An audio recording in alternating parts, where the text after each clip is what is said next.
변한 흙 돌단을 쌓은 것 본받아서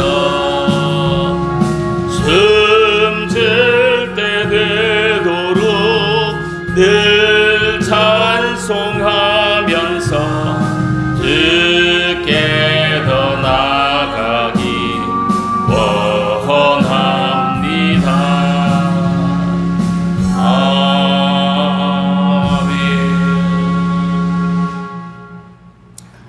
오늘 예배에 나온 분들이 하나님의 은혜로 육체도 건강하고 하늘의 신령한 복과 이 땅 위에 편안의 복을 받으시게 되기를 주님의 이름으로 축복합니다.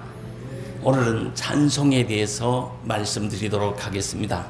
찬송은 하나님을 기쁘시게 하며 하나님께 영광 돌릴 목적으로 합니다. 우리가 신앙생활을 하면서 찬송은 엄청 중요한 부분을 차지합니다. 이 찬송의 대상은 누구냐 하면 하나님께 하는 겁니다. 찬송의 대상은 하나님께 하는 것이에요. 하나님은 찬양받기를 원하시는 하나님이다 하는 것입니다. 우리가 할 일 중에 하나 중에 중요한 일이 하나님을 찬양하는 일인 겁니다. 이 사전적으로 보면 찬양, 찬송 비슷한 의미이지만 약간의 차이가 있습니다. 찬양은 아름다운 것이나 훌륭한 것 따위를 기리고 높이는 것을 찬양이라고 합니다. 다시 말하면 이 대상이 하나님도 될 수 있고 사람도 될 수 있고 사물도 될 수 있고 어떤 아름다운 것, 어떤 이렇게 훌륭한 것, 그걸 기리는 것을 찬양이라고 하는 거예요. 이 찬양의 대상은 사람도 될 수 있는 것이에요. 그러나 찬송의 대상은 그렇지 않습니다. 사전적인 의미를 보시면 찬송이란 하나님의 은혜를 기리고 찬양하는 것을 이 찬송이라 이렇게 합니다. 이 찬송, 찬양, 겸해가 혼용해서 저희들이 사용하고 있는 것은 사실입니다. 이 성경에도 보면 찬송은 혀로 해라, 기쁜 입술로 해라, 노래로 해라, 지혜로 해라, 지혜로운 시로 해라 이렇게 했고, 찬양은 이 마음 다해 해라, 감사함으로 해라, 입술로 해라, 악기로 해라, 손들고 해라, 춤추면서 찬양하라, 뭐 이렇게 말하고 있습니다. 근데 찬양이나 찬송은 우리가 많이 혼용하게 사용하지만 대상면에 있어서 찬송은 하나님을 높여드리고 하나님의 은덕을, 하나님의 은혜를 기리는, 찬양하는 행위를 말하는 것입니다. 찬송의 이 찬송이 더 좋은 말이에요. 찬양은 아름다움이라 훌륭한 모든 것을 기리고 찬양하는 걸 찬양이라 하는 거예요. 대상이 하나님이 아닐 수 있다 이 말이에요. 그래서 우리가 어쨌든 기독교에서는 찬송, 찬양 이를 같이 사용하는데, 그 찬송하고 찬양하는 목적은 하나님께 영광 돌리는 데 있다 하는 것입니다. 시편 146편 2절을 보니까 다윗이 고백하기를 나의 성전에 여호와를 찬양하며 나의 평생에 주를 찬송하나이다 이렇게 했던 거예요. 여기도 보면 찬양, 찬송 두 단어가 같이 들어가 있어요.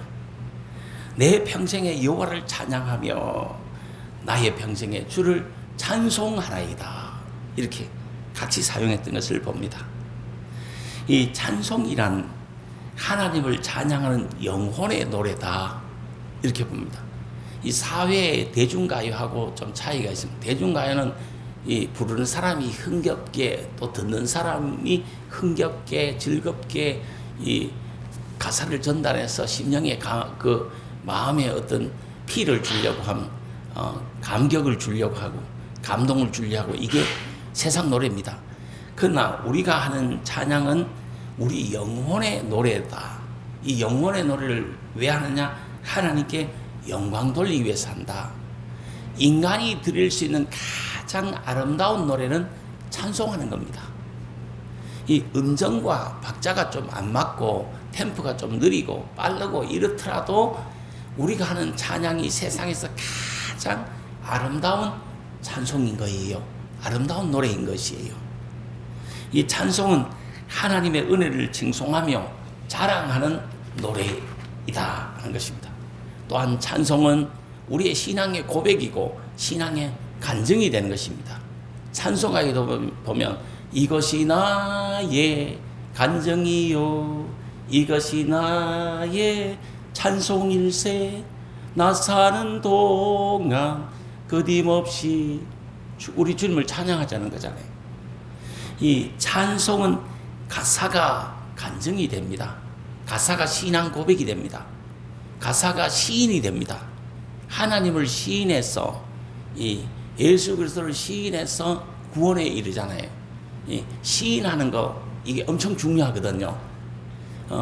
고백하고 시인하고 하는 것이 곧 간증이 찬송이다 하는 말씀입니다. 이 찬송가를 할 때 그러므로 가사를 많이 깊이 생각해야 됩니다. 아무 생각 없이 부르면 안 되고 가사를 많이 생각하면서 깊이 묵상하면서 찬양을 드려야 됩니다. 왜? 우리의 신앙 고백이기 때문에, 우리의 간증이기 때문에, 우리의 이 시인이기 때문에 그렇습니다. 찬송은 사람들에게 하나님을 증가하는 나팔이 되는 것입니다. 이 찬송을 들으면 사람들의 마음이 감화를 받아요. 찬송을 하면 사람들이 은혜를 받아요. 찬송을 하면 하나님의 능력이 자기도 모르게 임합니다. 세상에서 막 힘들고 어렵고 답답하고 근심걱정이 많았는데 교회 와서 찬송을 막 하다 보니까 기뻐져요. 즐거워져요. 이 하나님의 은혜가 임하고 있는 거거든. 하나님의 능력이 임하고 있는 것이거든요. 찬송을 많이 해서 새 힘을 공급받을 수 있게 되길 바랍니다. 이 찬송은 어둠도 물러가게 하고 근심도 물러가게 하고 질병도 물러가게 하고 이 어려움을 물러가게 하는 것은 찬송입니다. 우리 힘들고 어려울 때 찬송하면서 이겨내셔야 됩니다. 우리가 이 도심 한가운데서 마음껏 찬양할 수 있다는 거 하나님의 큰 은혜입니다. 우리가 있잖아요. 여기서 마음껏 우리가 찬양하잖아요. 우리 성도님들이 찬양하는 것이 어디까지 들리느냐 동네 나가봤어요. 한번 우리 성도님들도 교회 오면서 한번 생각해봐. 우리가 찬양하는 것이 어디까지 들리느냐 하면 저 1km 정도 저 앞에 저 공원까지 들립니다. 우리 교회가 이어서 막 찬양하면 이 동네 1km 범위에 찬양 소리가 들려요. 그래도 항의하거나 밀어넣는 사람 아무도 없어요. 정말 하나님의 은혜입니다. 이 지역에 있잖아요. 우리 교회에 찬양 소리가 막 찬송 소리가 울려 퍼지잖아요. 이 지역에 어둠의 권세가 떠나가고 마귀의 역사가 떠나가고 언젠가는 이 지역이 다 복음화 되는 거예요. 지금 복음화가 많이 됐어요. 그래도 내가 나가면 다 동네 사람들이 인사하잖아요. 그래도 아는 체 하잖아요. 그만큼 복음화가 됐다는 거죠.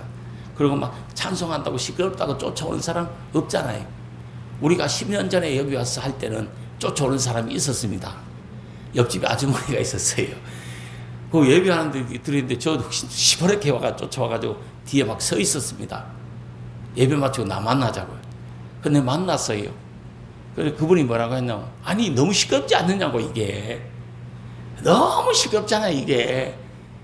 그래서 제가 뭐라 그랬습니까? 시끄러우세요. 교회에 나와서 함께 우리가 찬양하면 시끄러운 소리가 아니라 참 이게 찬송이 은혜로운 소리가 될 겁니다. 교회 나오셔서 같이 찬양합시다. 그랬어요. 그때만은 멍 받더라고.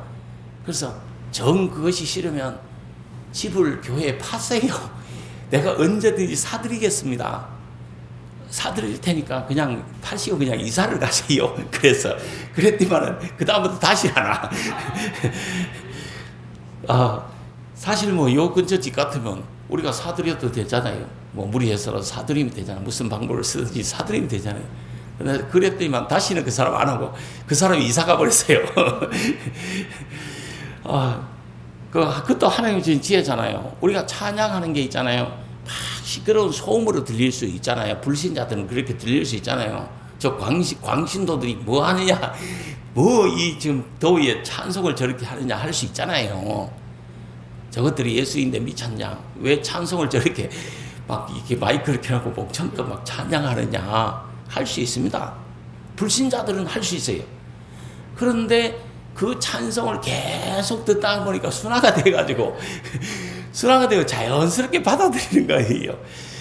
이게 복음화 되고 있는 거예요. 하나님께 감사하고 우리가 정말 이렇게 마음껏 찬양하고 사는 거, 이거 하나님께 감사할 수 있게 되기를 바랍니다. 우리가 찬송하면 이 지역에 마귀가 물러가고 귀신이 물러가고 불신이 물러가게 될 줄 믿으시게 되기를 바랍니다. 그래서 이 지역이 완전히 복음화되어서 우리가 교회가 가득 채워지고 또 먼 곳의 사람들까지 우리 교회로 다 몰려와서 함께 예배 드릴 날이, 마음껏 찬양할 날이 우리에게 임하게 될 줄 믿습니다. 중요한 것은 우리가 마음 다해서 찬양을 해야 된다 하는 것입니다. 이 찬양을 할 때는 뭐 해고 마음 다해서 해야 된다. 그래야 은혜가 있고 구원이 이루어진다 하는 말씀이에요. 우리가 교회에서 찬양하는 모든 찬양은 마음 다해서 우리가 해야 된다 하는 말씀이죠. 이 찬송에는 큰 유익이 있습니다. 무슨 유익이 있습니까? 찬송하면 기쁨이 임합니다. 은혜가 임합니다. 이 첫째 이유입니다. 우리가 찬송하잖아요. 하나님 은혜가 임한다니까. 하나님 기쁨이 임한다니까요. 저도 있잖아요. 생활하면서 막 답답할 때가 있어요. 저도 막 이 답답할 때가 있어요. 잠이 안 오게 답답할 때가 있어요. 그러면 이 본당에 내려와서 찬송을 한 2곡, 3곡 잘 아는 거를 그냥 음정박자는 좀 안 맞지만 내 혼자 막 부릅니다. 그러고 나면 이 근심 걱정이 다 떠나고 기쁨이 임하고 감사가 임하고 은혜가 임하는 것을 제가 느낍니다. 우리 성도님들도 해보시기를 바랍니다. 그리고 또 우리 성도님들 육체적으로 막 힘든 일 하잖아요. 막 근무하는 게 힘들잖아요. 회사 생활이 힘들잖아요. 힘들 때 저는 찬송을 플레이 시켜 놓습니다. 찬송을 플레이 시켜 놓고 그냥 그 차도 몰고 가고 제 차 시동만 켜면 찬송이 나오잖아요. 우리 승용차 2대 다 마찬가지예요. 시동만 걸면 찬송이 흘러나오잖아요. 제가 밖에 나다니면서도 항상 찬송을 듣잖아요. 그러니까 차를 운전을 2시간을 했는데도 10분 한 것 같아. 시간 가는 줄 모르고 찬양 듣다 보면 다 와버려. 30분 이런 거는 찬양 듣다 보면 30분 가버려 그냥. 찬송은 서로 곡만 들으면 막 같이 따라 부르다 보면 혼자 부르다 보면 30분, 1시간, 2시간 차 운전하면 괜찮다니까요. 우리 성도님들도 힘들고 어려운 일 하시면서 찬송을 많이 들으세요. 찬송을 많이 플레이시켜 두세요. 우리가 믿음을 적을 때는 트로트, 김연자, 장윤저희, 트로트 있잖아. 그거 틀어놓고 일하는 사람도 많잖아. 제가 요쪽에 여기 아파트 공사하는데 한번 가보니까 거기 벽돌 공사하는 사람도 있어요. 야, 땀 빽 흘리면서 이 더위에 벽돌 샀더라고. 아파트 그 건물 안에서. 그거 보면서 막 그 사람들이 힘든 것을 어떻게 이겨냈냐. 트로트를 틀어놨더라고. 건물이 막 쟁쟁하도록 그냥 대중가요를 틀어놨더라고. 요즘 잘 나가는 사람들 차은원이 것도 틀어놓고 막 이렇게 동호이 것도 틀어놓고 막 틀어놓더라니까. 영웅이 것도 막 틀어놓고 그 틀어놓고 이 노가닥을 하시더라고. 그 사람들은 뭡니까? 믿음이 없으니까 이 대중가요를 틀어놓고 그걸 들으면서 이게 그 힘든 것을 이겨내는 거예요. 거기는 생명은 없어요. 구원은 없어요. 하나님 은혜는 없어요. 그러나 힘은 난다는 거지. 그러나 우리는 예수 믿는 사람들이 하나님의 은혜로 사는 사람들이에요. 하나님의 영광을 돌릴 목적으로 사는 사람들이고 하나님의 기쁨을 위해서 사는 사람이에요. 내가 삶으로 하나님께 영광 돌리고 하나님이 기뻐하시는 삶을 사는 거, 그게 우리들의 삶이에요. 그렇기 때문에 우리는 찬양을 틀어놓고 해야 되는 거라. 저희 이 말을 듣고 찬양을 틀어놓고 어려운 일을 막 해보시기를 바랍니다. 그러면 시간 가는 줄 모르고 피곤이 덜하게 될 줄 믿습니다. 그리고 하나님의 은혜도 주어지고 일도 잘 될 것이에요. 이 찬송은 마음을 편하게 하고 새로운 힘을 공급하고 기쁨이 임하게 합니다. 찬송은 어려움도 이겨내게 하고 찬송은 슬픔도 이겨내게 하고 찬송은 육체의 아픔도 육체의 고달픔도 이겨내게 하는 거예요. 찬송은 질병도 이겨내게 합니다. 아픔 가운데 찬송할 수만 있으면 그 아픔을 이겨낼 수가 있다고 하는 사실입니다. 한번 해보세요. 이겨낼 수 있어요. 이 찬송을 부르면 하나님의 능력이라는 거, 신령한 능력이라는 것이 자기도 모르게 임하는 것이에요. 그래서 영적 전쟁에서 우리가 승리할 수 있는 것이 찬송하며 나가서 승리하는 거예요. 이 찬송은 굳게 닫힌 은혜의 문도 열어줍니다. 굳게 닫힌 마음의 문도 열어주는 거예요. 이 찬송할 때 닫힌 문들이 열리는 거예요. 이 성경에 그것이 나옵니다. 바울과 실라가 복음을 전하다가 좋은 일 했는데, 착한 일 했는데 억울하게 누명을 받고 빌립보 감옥에 갇혔습니다. 그래서 그 밤에 참 감옥 속에서 이들이 하나님을 찬미했다고 그랬습니다. 하나님을 찬송한 거죠. 찬송하고 기도했겠지요. 그러니까 옥문이 절로 열리고 손발을 묶고 있던 착고가 절로 열렸다 그랬습니다. 우리가 찬송하면, 생애에 정말 어렵고 힘든 부분이 있을 때 찬송하면 묶여진 모든 것들이 풀려지고 닫혀진 모든 것들이 열려지게 될 줄 믿으시게 되기를 바랍니다. 내 인생의 축복의 문을 여는 거, 은혜의 문을 여는 거, 행복의 문을 여는 것은 찬송하면 되는 것이에요. 내 인생에 묶여진 것 있잖아요. 풀려져야 되잖아요. 경제가 묶여지고, 이 가정 살림이 묶여지고, 인생이 묶여지고, 이걸 풀 수 있는 것은 찬송하면 절로 풀리는 줄 믿으시게 되기를 바랍니다. 그래서 찬송을 많이 하자는 거죠. 그러면 찬송은 어떻게 해야 합니까? 찬송하는 방법이 있잖아요. 무엇입니까? 이 하나님께 영광이 되고 기쁨을 누리며 능력을 얻을 수 있는 것이 찬송인데, 찬송을 어떻게 해야 되느냐? 경건함과 감사한 심령으로 불러야 됩니다. 이 경건함과 감사하는 심령으로 감사하면서 찬송을 불러야 된다. 두 번째, 전심으로, 마음으로 불러야 되는 것이에요. 하나님께 찬송하는 것은 뭘로 해요? 전심으로, 마음으로 찬송해야 돼요. 마음이 없으면 안 됩니다. 하나님께 하는 것은 모두가 마음이 먼저입니다. 마음으로 찬송하고 이 전심으로 하나님을 찬송하는 겁니다. 아주 중요합니다. 이게 찬송할 때는 뭐를 해? 마음으로, 전심으로 찬송을 해야 된다 하는 거예요. 시편 86편 12절에 보니까 내가 전심으로 주께 찬양하고, 이렇게 성경에 기록하고 있습니다. 여기서 전심이란 마음 다하여, 마음을 다해서 내가 찬양한다 하는 이런 의미가 있는 것입니다. 우리가 앞으로 찬송할 때 뭐 다해서? 마음 다해서, 전심 다해서 찬양할 수 있게 되길 바랍니다. 그럼 이 찬양만 잘해도 하나님의 은혜가 막 쏟아질 거예요. 하나님의 응답이 임하게 될 줄 믿습니다. 이 교회가 부흥하는 것도 결국 찬양하고 기도하고 예배하는 것, 이 세 가지를 잘해야 하나님이 부흥을 주실 줄 믿습니다. 다른 거 다 부수적인 거예요. 교제하고 뭐 행사하고 이게 다 부수적인 거예요. 그거 안 해도 돼요. 그러나 교회에 기본적으로 해야 될 게 뭐냐? 하나님을 높이는 이 찬양을 해야 돼. 기도를 해야 돼. 예배를 드려야 돼. 이거 세 개만 우리가 잘해도 하나님 축복을 받는다 하는 말씀. 제가 개척 초기부터 지금까지 강조하는 것이 그거잖아요. 교회 와서 다른 거 뭐 할 생각하지 말라고. 제발 다른 일 뭐 할 생각하지 말라고. 교회 와서는 찬양하고 예배드리고 기도해서 자신이 은혜를 많이 받고 축복을 많이 받아라. 축복의 사람 되라. 정말 은혜 많이 받는 사람 되라. 응답 많이 받는 사람이 되라. 이 복 많이 받는 사람이 되라. 그리고 힘이 남거달랑 뭐해요? 전도해라. 이렇게 가르치잖아요. 이거 네 가지 외에는 교회가 할 게 없어요. 나머지는 다 그냥 우리가 재미로 하는 거고 부수적으로 하는 거예요. 결국 전도하기 위해서 교제하고, 결국 전도하기 위해서 행사도 하고 이래 하는 거잖아요. 예배드리고 기도하고 찬송하는 거, 여기에 전념하는 교회가 좋은 교회고 바른 교회예요. 다른 거 다 그게 꽝이라니까. 우리가 이걸 기본적인 것을 알고 신앙생활을 해야 된다. 그래서 우리가 좋은 교회, 좋은 성도님 되셔야 되는 거예요.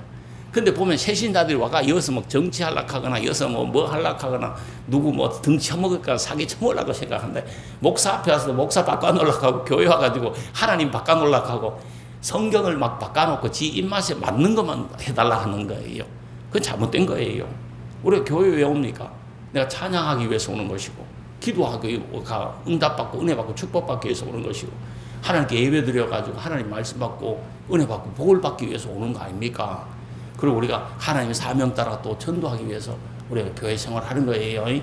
이걸 기본적인 걸 모르니까 성도들이 자기 오를 대로 하는 거예요. 이 안 가르친 내 잘못이요.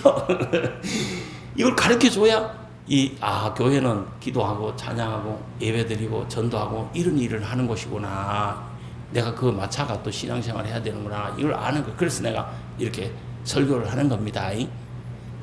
안 가르쳐준 사람 잘못이에요.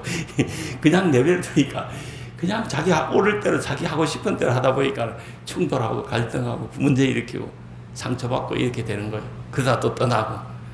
우리는 앞으로 이걸 알고 교회는 이렇게 하는 거구나. 이렇게 알고 할 수 있게 되기를 바랍니다. 교회가 뭐 해요? 찬송하고 기도하고 예배드리고 그 다음에 힘 남으면 전도하고 이거 하는 거예요. 이거 열심히 하는 우리 교회가 되겠어. 정말 하나님이 이 교회 정말 좋은 교회구나. 나를 기쁘게 하는 교회구나. 나를 예배하는 교회구나. 나를 찬양하는 교회구나. 나에게 영광 돌리는 교회구나. 이것만 되면 됩니다. 다른 거 뭐가 필요합니까? 그런 교회로 우리 함께 가꾸어 갈 수 있게 되기를, 신앙생활을 그렇게 해나갈 수 있게 되기를 주님의 이름으로 부탁을 드립니다. 이 찬송은 소리를 높여서 불러야 된다. 이렇게 또 제가 가르칩니다. 최대한 목소리를 내어서 찬송하는 게 좋습니다. 음정 박자가 좀 이렇게 안 맞더라도 따라가시면 찬송은 다 할 수 있어요. 전사님이 앞에 인도하고 제가 앞에서 찬양을 하잖아요. 그럼 따라 하시면 되는 거예요. 음악 공부를 안 해도 괜찮아요. 그냥 따라 하다가 보면 잘하는 것이 찬송이에요. 그 좋은 예로 우리 어머니가 한평생을 신앙생활을 하셨습니다. 정말 교회도 세우시고 정말 제가 볼 때는 어머니가 참으로 훌륭하신 분입니다. 정말 우리 어머니만큼 신앙이 좋은 분이 없었어요. 우리 어머니는 정말 자기를 위해서 기도한 것보다가 이 자식들을 위해서 기도하고 이 교회를 위해서 기도하고 교회 목사님을 위해서 기도하고 나라와 민족을 위해서 기도한 그런 분이에요. 자기 자신의 부귀 영화를 위해서 기도하는 것은 내가 한 번도 못 봤어요. 오로지 자식들을 잘 되라고 은혜 받고 축복 받고 믿음으로 살아서 다 복 받으라고 기도하고 또 교회 성도들 기도하고 교회 목사님 기도하고 그 다음에 또 나라와 민족을 위해서 기도하고 그런 분이었어요. 한평생을 기도하면서 이렇게 사신 분이. 그런데 우리 어머니가 나이가 이렇게 많으신 분이잖아요. 90이 넘으시니까 돌아가셨잖아요. 그러니까 지금으로부터 90년 전에 그냥 100년 전의 사람이에요. 그러다가 보니까 뭡니까? 그 당시에는 학교를 못 다녔어요. 한글을 몰랐어요. 이 도시 사람들이 알았겠지만 저 시골에서 앞에도 산, 뒤에도 산, 뒤에부터 산, 앞에서 하늘만 뻥 뚫렸고 전부 사면이 산 속에 살았는데 어떻게 학교 혜택을 못 본 거예요. 근데 어머니는 성경으로 한글을 깨우치셨어요. 이 찬송으로 한글을 깨우치셨어요. 워낙에 신앙생활 하다 보니까 그 목사님이나 전사님이 신방다니에 다 따라다니면서 몇 장 하면 그냥 펴주니까 그 펴가 보고 따라하다 보니까 이 찬송으로 한글을 깨우치신 분이에요. 그리고 성경도 줄줄줄 읽으시고 외우시고 찬송도 안 보고 줄줄줄 그냥 하시는 그런 분이 되셨어요. 이 찬송은 있잖아요. 어떤 공부를 해서 하면 좋겠지만 공부를 해서 하는 것도 아니에요. 그냥 앞에서 목사가 인도할 때에 전사님이 인도할 때에 같이 그냥 따라하면 되는 것이에요. 그러면 잘할 수 있는 은사를 하나님이 주시는 거예요. 그래서 은사 능력이 임하는 거예요. 그래서 찬송을 잘하는 성도가 되는 거예요. 새신자들도 열심히 따라하다 보면 잘하는 성도가 된다니까. 근데 처음에 와가는 참 지루하고 이게 찬송도 모르고 교회 한 시간 예배드리기 엄청 힘들겠지. 그러나 이 불과 한 3개월, 6개월만 다니면 찬송 줄줄줄줄 하게 되는 겁니다. 누가 군회를 갔어요. 군회를 갔을 때 부대장이 뭐냐 하면 이 교회 집사님이었던가 봐. 그래서 전부 다 부대원들에게 오면 다 신방을 하는 거예요. 너 종교가 뭐지? 이렇게 물어봤는데 가톨릭이다 이렇게 말하면 아 그래 가톨릭이면 같은 교회니까 교회 가야지 이렇게 한대요. 그럼 그 부대장이 가니까 교회 간대 또. 너 또 신병이 오면 또 물어봤는데 너 종교가 뭐니? 불교입니다. 아 그래 개종해야지 이제 교회 가야지 이런데 아주 정중하게 그렇게 이야기하신대요. 그러면 예 알겠습니다 이런데 그리고 불교 아이가 있잖아요. 3대째 불교 아이 불교 집안의 불교 아이라는 아이가 교회에 있잖아요. 한 6개월 정도 다니잖아요. 그럼 지 혼자 막 찬송하면서 부대를 돌아다닌대요. 예수님 찬양, 예수님 찬양, 예수님 찬양 합시다. 하고 지 혼자 막 찬송을 부르면서 돌아다닌대요. 찬송은 있잖아요. 이 사람을 변화시키는 거예요. 사람을 변화시킨다니까. 그리고 찬송은 하나님의 은혜가 임하게 한다니까. 이 사람의 마음문도 열지만 우리 인생에 닫힌 모든 문들을 열 수 있는 것이 찬양이에요. 그래서 찬양을 많이 해라. 특히 찬양을 하면서 가사를 생각하면서 기도하는 마음으로 불러야 됩니다. 우리가 오래 신앙생활 하다 보니까 마음 다해서 찬양하고 감사함으로 찬양하고 가사를 생각하면서 찬양하고 기도하는 마음으로 찬양하는 것을 잊어버릴 때가 많이 있어요. 왜? 찬양을 어릴 때부터 했는데 내 같은 모태신앙인데 엄마 뱃속에서도 찬양했는데 그러니까 습관적으로 다 아는 거야 찬양을 이미. 그냥 아무 생각 없이 찬양할 때가 많이 있다니까 나도. 그래서 이게 내가 다시금 교육을 하고 다시금 나도 이 의미를 다시 갖는 거예요. 예, 정말 찬양은 감사함으로 해야 되겠다. 전심으로 해야겠다. 마음 다해서 해야겠다. 가사를 생각하면서 해야 되겠다. 기도하는 마음으로 해야겠다. 생각을 다해서 찬양. 마음을 다해서 찬양해야 되겠다. 저 자신에게 설교를 하고 성도님들에게 이거를 가르쳐 드리는 거예요.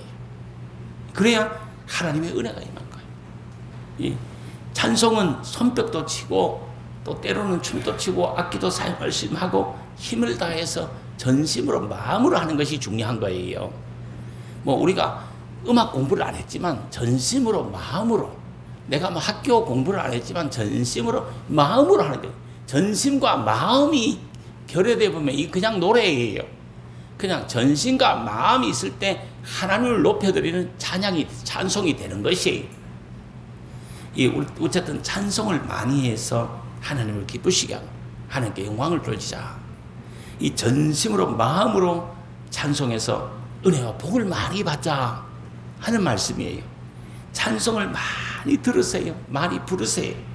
교회 나와서 찬송하는 거 정말 오늘부터 감사함으로 기쁨으로 이 정말 마음 다해서 이 신앙의 고백으로 가사를 생각하면서 해서 하나님의 은혜와 복을 많이 받고 은사를 많이 받으시게 되기를 주님의 이름으로 축복합니다. 기도하겠습니다. 하나님 아버지 감사합니다.